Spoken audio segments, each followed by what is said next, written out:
there's a cornucopia. There's just a bounty of food. There's hot coffee made. There's cookies on a tray. And, typically those are around holiday times. And, there's food that's just abundant and spilling out and just talking to you and telling you to eat it. And so that's what we tried to create in this sort of very approachable walk-up sort of sandwich counter.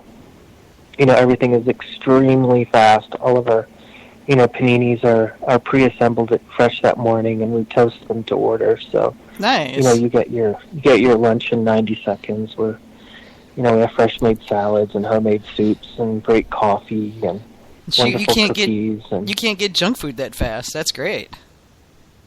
Yeah, and we have no, we have kind of a policy: no high fructose corn syrup, no artificial color, no artificial flavor, and no MSG. And we try to stay organic as much as we can. However, that label has been really diluted in the past few years. So we more have a mantra of pesticide-free, and all of our proteins are antibiotic-free. A lot of it's, almost all of it's local.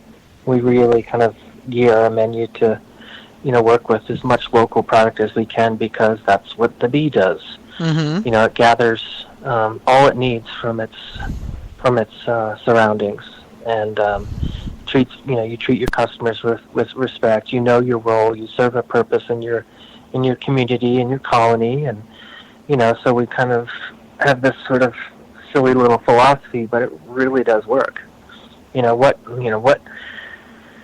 Everything from what color do we do things to what font do we do to, what would a bee do here? And you get a perfect answer within seconds. It's a wonderful, biomimicry, I think, is really a great way for me, it's where I look for inspiration in branding and in business. That's pretty cool. I like that you have tapped into and this is terrible, hive mind. Sorry, I had to be said. That was terrible.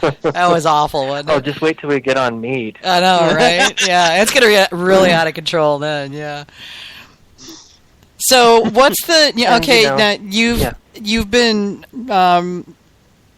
doing the Mead, and Dara's doing the actual recipe creation, right? Yeah, so when I purchased the Meadery, Dara had formulas that were, the different fruit meats, the melomels, like raspberry and tart cherry and dry peach and blackberry, and they were good too. A few others, and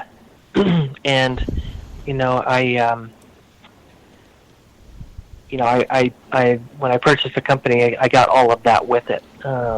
We hired an apprentice to work under Dara because, he wanted to retire. He agreed to stay on and do some, what's that word they call consulting?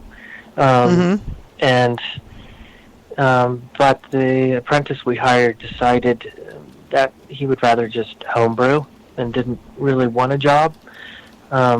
Because he had been working for his father for a long time, and I guess he didn't really need to work. And I think the part where I came in and brought a toilet brush and a vacuum to the Meadery, I think that really kind of changed the way he thought about how things were going to work. And I can tell you for a fact that 99.9% of the Mazers that are listening to your program probably clean their own toilets and vacuum their own floors. Most of them, yeah. And I'm no different.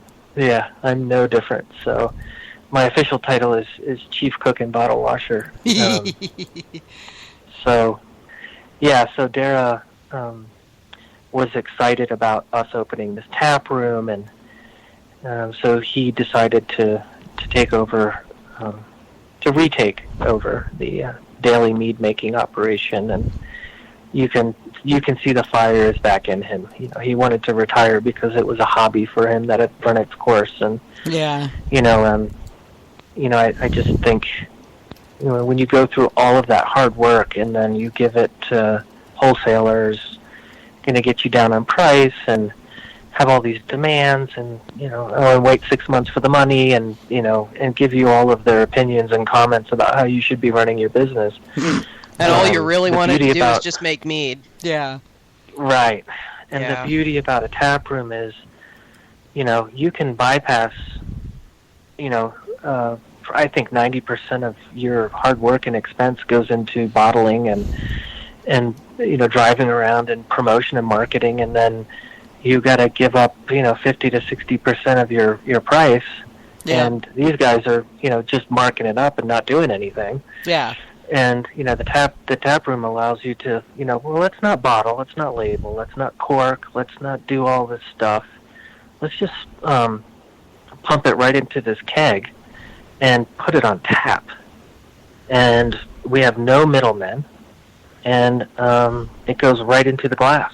And it's it's topped with argon, so it's not exposed to the elements, and it stays super fresh. And it's really a great way to have mead at its premium state is right out of the tap, because it doesn't degrade.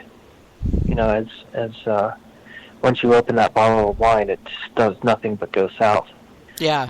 So, and then you don't have the middlemen, and it's people are just really excited about coming in and learning about mead. It's the fastest growing segment in the alcohol industry, and their retail is really changing. They're not just going out to shop and get a shirt that's $150 or whatever. They want to have an experience. They'll go to TJ Maxx or Ross, so they'll buy 5 or 6 outfits online at some clearinghouse, and people are shopping so differently nowadays, and they're like, I want to go do things. I want to go to an NFL game. I want to go, see the Kentucky Derby. I want to go to Burning Man. I want to, I want to have an experience. I want to go have dinner at the French Laundry, or,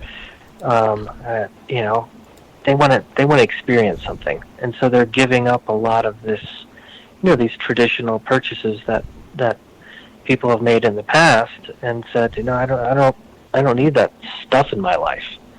I want to do things, and and I think mead is a great carrier for that, and because it does so much to give you an experience. It takes you back in time from that first statement of mead is the oldest alcoholic beverage known to man, known as ambrosia, and we tell a quick little story about wild hives in trees. Let's say the tree gets struck by lightning, exposes the hive to the elements. It gets filled up with water because it is a tree trunk, and there was a hole where the hive was, so fills up with water. And then there's even scientific research that the wax, when it's exposed to the sun, will melt and form a cap, preventing the oxygen from getting in and destroying the naturally occurring yeasts. And the outgassing, the CO2 is allowed to escape. It'll just burp out, and the wax will, come back again and then reform with the heat of the sun, overnight, and so on and so forth. So, telling them the story about and including the honeymoon, and you've taken them back in time, and they're visualizing themselves. They can see the tree, they can see knuckle dragging nomads, sort of climbing up the tree, and we say something to the effect of, we can imagine these people that discovered mead or ambrosia. Their first thought was that it made good babies. Because everyone has a few drinks, next thing you know... Can't stand up anyway, might as well lay down. Right, exactly.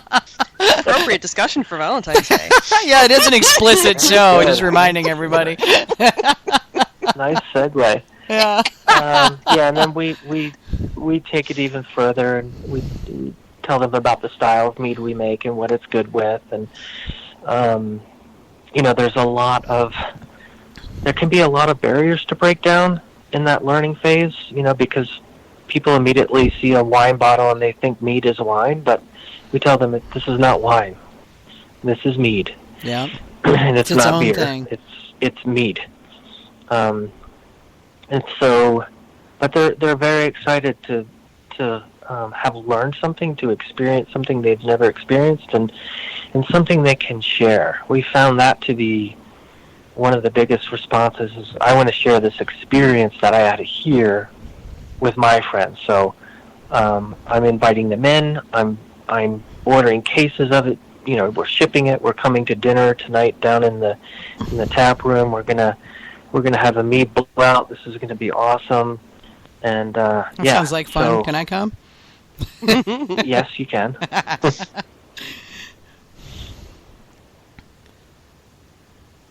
That just is really neat. Now, you came first from the side of being the professional chef, then got into the honey and the whole bee cycle thing, then that led you to the mead.